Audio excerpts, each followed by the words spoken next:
প্রশ্নপত্র ফাঁসের ঘটনায় জড়িতদের দ্রুত ও কঠোর শাস্তি নিশ্চিত করতে ফাস্ট ট্র্যাক আদালত গঠনের ঘোষণা দিয়েছে ভারতের প্রধানমন্ত্রী নরেন্দ্র মোদি। বৃহস্পতিবার সকালে তরুণদের উদ্দেশ্যে দেওয়া এক বার্তায় তিনি এই ঘোষণা দেন। সামাজিক যোগাযোগ মাধ্যম এক্সে দেওয়া এক পোস্টে নরেন্দ্র মোদি বলেন, আমাদের তরুণদের কল্যাণ ও ভবিষ্যতের চেয়ে গুরুত্বপূর্ণ আর কিছুই নেই।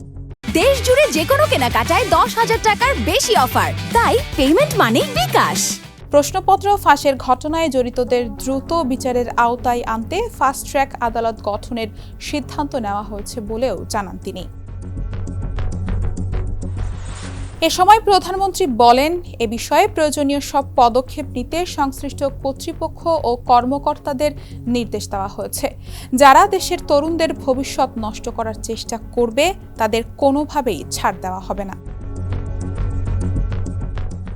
ছাত্র বিক্ষোভ ও সংসদে বিরোধীদের প্রতিবাদের মধ্যেই মোদির এই ঘোষণা এলো। প্রশ্নপত্র ফাঁসের ঘটনায় শিক্ষামন্ত্রী ধর্মেন্দ্র প্রধানের পদত্যাগের দাবিও জানিয়ে আসছে বিরোধী দলগুলো। বিরোধী দলীয় নেতা রাহুল গান্ধী বুধবার দাবি করেন, গত 10 বছরে ভারতে 150টিরও বেশি পরীক্ষার প্রশ্নপত্র ফাঁসের ঘটনা ঘটেছে। তবে এসব ঘটনায় এখন পর্যন্ত কাউকে দোষী সাব্যস্ত করা হয়নি বলে অভিযোগ করেন তিনি।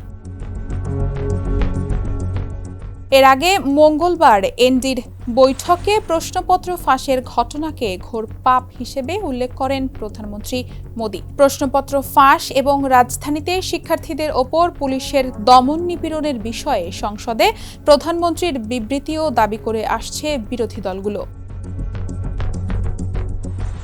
এদিকে প্রশ্নপত্র ফাঁসের ঘটনায় শিক্ষামন্ত্রী ধর্মেন্দ্র প্রধানের পদত্যাগের দাবি পুনর্ব্যক্ত করেছে ককরোচ জনতা পার্টি। সংগঠনটি এক্সে দেওয়া এক পোস্টে লিখেছে, ধর্মেন্দ্র প্রধানকে অবশ্যই পদত্যাগ করতে হবে।